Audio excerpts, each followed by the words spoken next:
नवेम्बर 1 रु बदली आधार सह जड़ित यह नियम एबे ही करंतु अपडेट नचेत भोगिबे विभिन्न समस्या। प्रति मासर प्रथम तारीख रे देश में अनेक नियम रे गुरुत्वपूर्ण परिवर्तन करा जाए। आधार कार्डधारी नवेम्बर 1 तारीख रु सारा भारत में अनेक गुरुत्वपूर्ण परिवर्तन देखा जाऊँगी।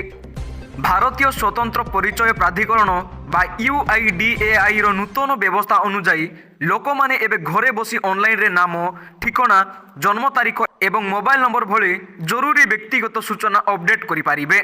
UIDAI घोषणा करिछि जे नाम ठिकाना जन्म तारीख और मोबाइल नंबर एवं ईमेल ठिकाना भली सूचना एबे प्रायतः ऑनलाइन रे अपडेट करि पारिबे।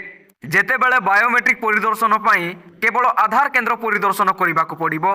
एहा व्यतीत UIDAI एक सिस्टम कार्यकारी करुअछि जहाँ आयकर विभाग, जातीय स्वास्थ्य बीमा योजना, पासपोर्ट और राशन कार्ड भली सरकारी डाटाबेस विरुद्ध रे स्वयं चालित भाव में जांच करिबो।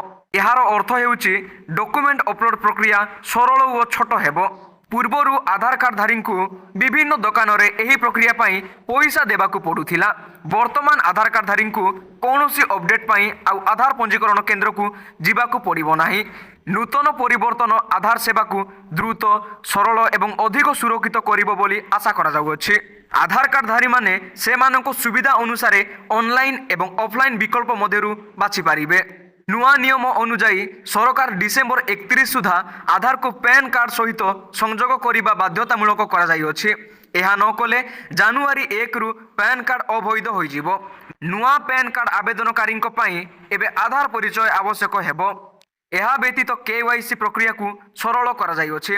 बैंक एवं आर्थिक प्रतिष्ठान गुड़िक OTP, वीडियो KYC किंबा मुहरु मुह जांच माध्यम रे परिचय जांच करि पारिबे, जहाँ प्रक्रिया को द्रुत, कागज विहीन एवं अधिक सुरक्षित करा जिवो। जदि आपण केबे आपणकर नाम, ठिकाना किंबा मोबाइल नंबर अपडेट करि नाहंती तेबे एहाकू एही किछि समय मध्य रे अपडेट करिबा भलो हेबो, नचेत आपणको अनेक सेवारे समस्यार सम्मुखीन हेबाकू पड़ी पारे। शेषरे वीडियो को लाइक, शेयर, कमेंट करने को भूलिबेनी एवं पूर्वरु सब्सक्राइब करि नथिले एमिति गुरुत्वपूर्ण खबर जानिबा पाई सर्वप्रथमे आमर एही यूट्यूब चैनल को सब्सक्राइब करि पाखरे थिबा बेल आइकन को क्लिक करि दियंतु।